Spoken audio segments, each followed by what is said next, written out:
laiguana.tv. 10 años de verdad.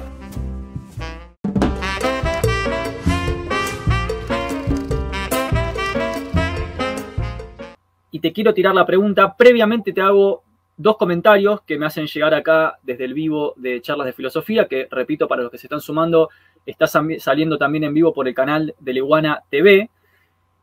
Dice la profe Miriam Prado, dice: Putin planteó el tema del neonazismo y como el periodismo desconoce, entonces no hay un análisis al respecto del factor ideológico que tracciona, que motoriza, por supuesto, como ya sabemos, las políticas beligerantes. Después nos dice Rodrinat, dice que las fuerzas de la OTAN lleguen a Ucrania.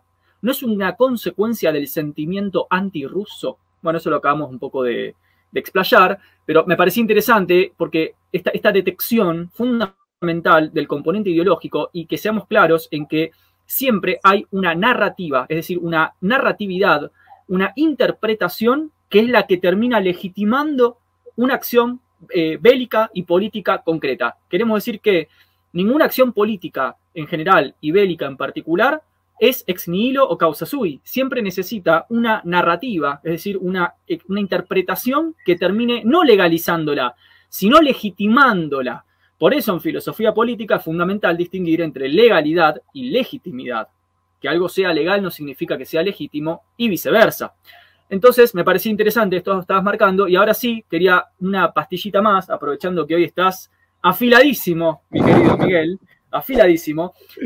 El tema de las minorías que mencionás recién. Tengo una pregunta filosófica que me aqueja hace años y no la puedo resolver, y es la siguiente.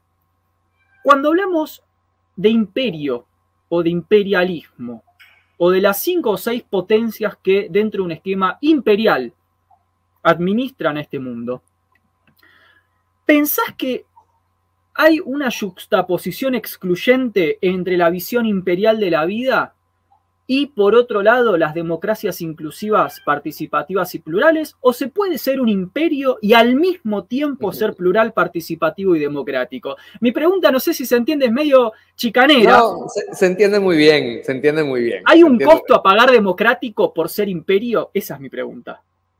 Bueno, primero en relación a lo que plantea la profesora, tiene toda la razón. Es decir, no nos olvidemos que Ucrania tiene un pasado nazi activo durante la Segunda Guerra Mundial. No olvidemos que ha habido una reescritura mundial de la Segunda Guerra Mundial, según la cual los Estados Unidos son los grandes salvadores del mundo. Recordemos que Hitler llegó y se tomó una foto, se tomó una selfie prácticamente con la Torre Eiffel detrás. Recordemos el colaboracionismo de países europeos como Francia. Ahora tú, te lo dice una persona que pasó muchos años de su vida estudiando en Francia, tú entras a una escuela primaria o secundaria y hablas de quiénes fueron aquí resistentes y quiénes tuvieron un abuelo resistente, y se para toda la clase. Ahora no hubo colaboradores en Francia, por ejemplo. Y Francia no le dio resistencia a Hitler prácticamente. Entonces resulta que el rol de la Unión Soviética fue fundamental. Y fue la Unión Soviética fundamentalmente que derrotó en gran parte las pretensiones nazis. Ni Napoleón ni Hitler lograron llegar a Moscú. Ambos fallaron. Y mira lo que está defendiendo entonces en estos momentos la Federación Rusa. Está diciendo, epa, estas fronteras son inquebrantables.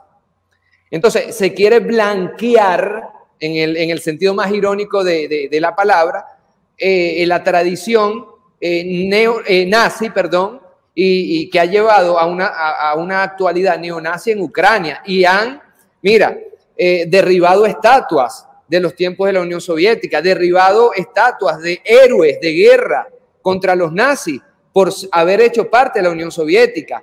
Se están reivindicando figuras nazis, saludos nazis en este gobierno y en este momento en Ucrania. Y qué cosa tan rara, aupado, pagado, incluso armados por los países democráticos occidentales como los Estados Unidos o los países de la Unión Europea. Y aquí hacemos un salto a tu pregunta. Entonces, ¿dónde está el límite de la lógica imperial ¿Y dónde está el límite de la lógica democrática? Y diría yo en el caso de países como Francia, republicana. Porque Francia, por ejemplo, es muy republicana y es muy democrática dentro de su frontera. Pero a la hora de tratar los países del Magreb, a la hora de tratar países como Túnez, como Argelia, como Marruecos, los trata como colonias. Yo diría excolonias _ colonia. Igualmente los Estados Unidos defienden la democracia, por supuesto que sí, pero una democracia que dentro de su frontera no elige a sus representantes populares directamente, sino en elecciones indirectas, y que cuando se trata de relacionarse con países de Latinoamérica quiere imponerle líderes o pseudolíderes, como en el caso de mi país Venezuela, donde sin sonrojarse Trump decidió que el presidente de Venezuela era un señor Guaidó que nadie conocía, por cierto, que nadie conocía. Entonces, evidentemente, ahí hay una dialéctica, por decirlo menos, diría yo incluso una antítesis entre el concepto de democracia que quiere vender Occidente y sus lógicas imperiales, porque ¿quién puede negar que los Estados Unidos es un imperio? ¿Quién puede negar que Inglaterra o que Francia se siguen comportando como los imperios que tenían partes importantes de África? ¿Quién puede negar, Nahuel, que el problema en Palestina y en Israel es un problema que heredaron ellos de las lógicas imperiales inglesas? Pero nadie habla de eso. Si hoy día nosotros estamos a los límites de, no quiero yo exagerar, una tercera guerra mundial entre países nucleares, por cierto, pero nadie habla de un pequeñito detalle de la historia, diría Carl Smith, pero nadie te explica y nadie me explica que desde hace 8 años Ucrania, la pequeña Ucrania, la pobre Ucrania, la Ucrania invadida, está bombardeando a estas dos provincias. Es decir, mírame esto, está bombardeando a su propia gente y a su propio pueblo, que aunque sea de origen ruso, prorruso o de ciudadanía rusa, hacía parte de Ucrania.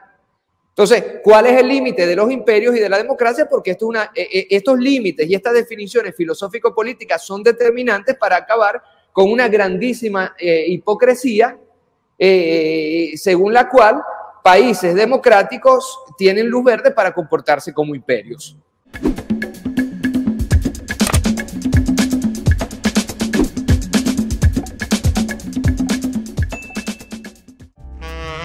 Laiguana.tv. 10 años de verdad.